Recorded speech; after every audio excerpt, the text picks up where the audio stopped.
वो सिर्फ दुश्मन की बेटी नहीं है, मेरी बीवी है। उसने मेरी खातिर अपना घर छोड़ा है, बाप छोड़ा है, खानदान छोड़ा है। औरत को नहीं होनी चाहिए, बड़ा भारी बोझ होता है कंधों पर खानदान का।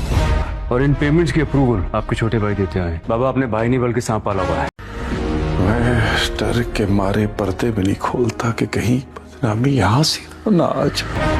दुश्मन की बेटी को लेके भाग रहा है, बेगैरत कहीं का। मैं नहीं चाहता दुनिया में बात निकले के वक्त जमान के बेटों में फूट पड़ गई। मर्द के लिए ना मोहब्बत करना ज्यादा आसान। पिछले 8 सालों में इस कंपनी को जो भी पेमेंट्स की गई हैं, सब फेक थी बाबा। पानी दे आग लग गई है, दूध जाए।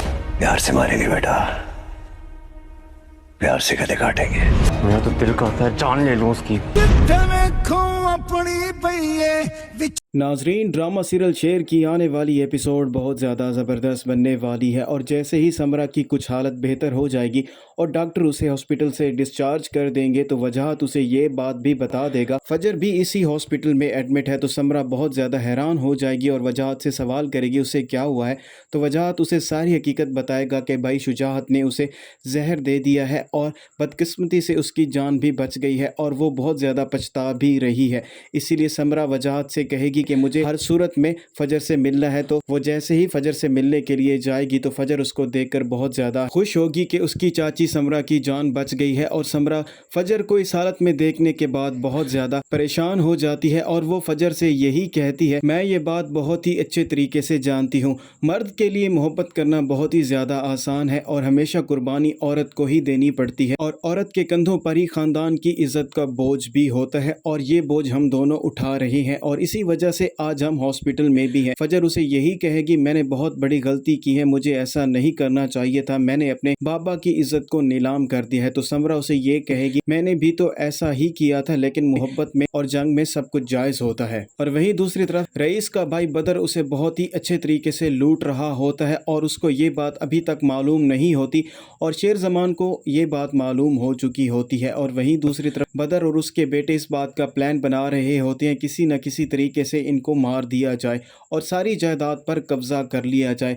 बदर के बेटे को बहुत ज़्यादा गुस्सा आ रहा होता है और वो अपने बाप से कहता है, मुझे शेर पर बहुत ज़्यादा गुस्सा आ रहा है और जैसे उसने आपसे बदतमीज़ी की है और फहद को मारा है, मेरा तो बस नहीं चल रहा था कि मैं उसे वहीं मार दूं। तो बदर उसे समझाएगा और उसे यही बात करेगा, अगर हमने कोई जल्दबाजी की तो हमारे हाथ से सब कुछ चला जाएगा और प्यार से हमने उनको मारना है और उनके हाथ से सारी जायदाद भी ले लेनी है। उन्हें अभी तक ये बात मालूम नहीं होती कि शेर जमान को ये सारी बात मालूम हो चुकी है और अपने चाचा और अपने चचाजाद भाइयों की यूं बेईमानी देखने के बाद शेर बहुत ज़्यादा मायूस हो जाएगा और मायूसी के आलम में वो अपने बाप के पास जाएगा और जाकर उसे सारी हकीकत बताएगा और उसे ये बात भी करेगा, आपने भाई नहीं बल्कि सांप पाल रखा है। शेर जमान का बाप उसे यही बात करेगा, अभी तुमने कोई भी बात नहीं करनी, मैं खुद बात करूंगा, क्योंकि अगर तुमने कोई बात की तो लड़ाई हो जाएगी और ये बात बाहर निकल जाएगी। मैं नहीं चाहता कि किसी को ये बात मालूम हो कि वक्त ज़मान के बेटों में फूट पड़ चुकी है और अगर हम ऐसे ही लड़ने लग गए तो दुश्मन इस बात का फ़ायदा उठाएगा और नुकसान हमें ही उठाना पड़ेगा।